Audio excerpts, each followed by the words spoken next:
Nah sekarang pertanyaannya, kalau diikat dengan kalimat zikir, seperti apa zikir yang diajarkan oleh Nabi SAW? Karena kita nggak bisa tebak-tebakan, yang mengajarkan zikir itu kan Nabi. Makanya diikat perintah dari Allah, keterangan dari Nabi. Nah sekarang kita lihat bagaimana keterangan di Quran tentang zikir. Kalimat zikir itu banyak. Salat itu bagian dari zikir. Quran surah ke-20 ayat ke-14. Innani anallahu la ilaha illa ana fa'budni wa aqimis salata lidzikri. Saya Allah, tidak ada Tuhan selain saya, kata Allah. Sembah saya. Bagaimana menyembah Allah? Wa aqimis salat, tunaikan salat lidzikri, sebagai zikir kepada saya. Teruskan lagi, maaf, subhanallah, alhamdulillah, Allahu akbar, kalimat thayyibah itu zikir. Dari mana tahu dalilnya? Quran surah keempat ayat 103, paling kanan sebelah atas. Fa idza qadaytumus salata fadhkurullaha qiyaman wa qu'udan wa 'ala junubikum. Kalau Anda selesai menunaikan salat, perbanyak zikir pada Allah. Mau sambil berdiri silakan. Maksudnya kalau Anda buru-buru, kadang-kadang kan Anda salat di kantor, jedanya kan singkat. Begitu selesai salat, Anda mesti kembali ke kantor. Daripada Anda ngobrol tidak karuan, kenapa tidak diisi dengan zikir? Apa enggak bisa astagfirullah sambil jalan? Astagfirullah, astagfirullah, astagfirullah, subhanallah, alhamdulillah. Daripada Anda bicarakan yang tidak-tidak. Tahu nggak tadi peci imamnya? Iya, yang leg sedikit ya. Masya Allah. Baru sholat sudah ngobrolin imamnya. Anda aja belum tentu jadi imam. Jadi apa salahnya Anda keluar baca kalimat thayyibah, subhanallah, alhamdulillah, qiyaman wa qu'udan.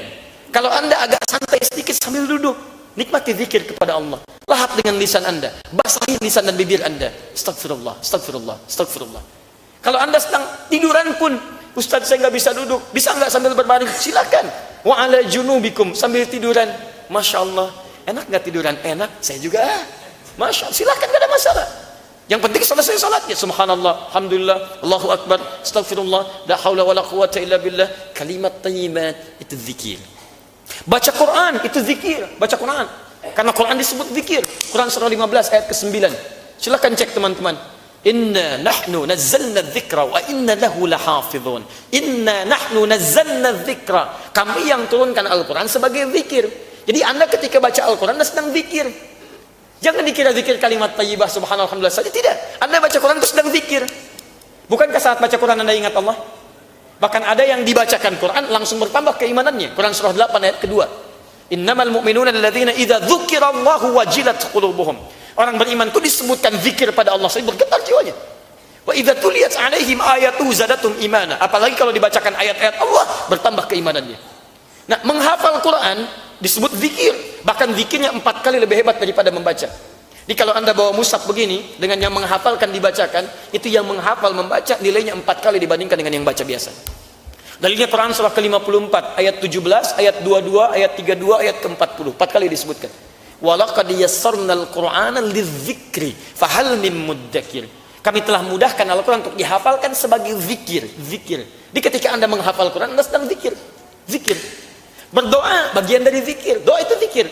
Buka Quran surah ke-7 ayat 205. Wadhkur rabbaka fi nafsika tadarruan wa khifatan wa dunal jahri minal qaul. Wadhkur, silahkan zikir, doa.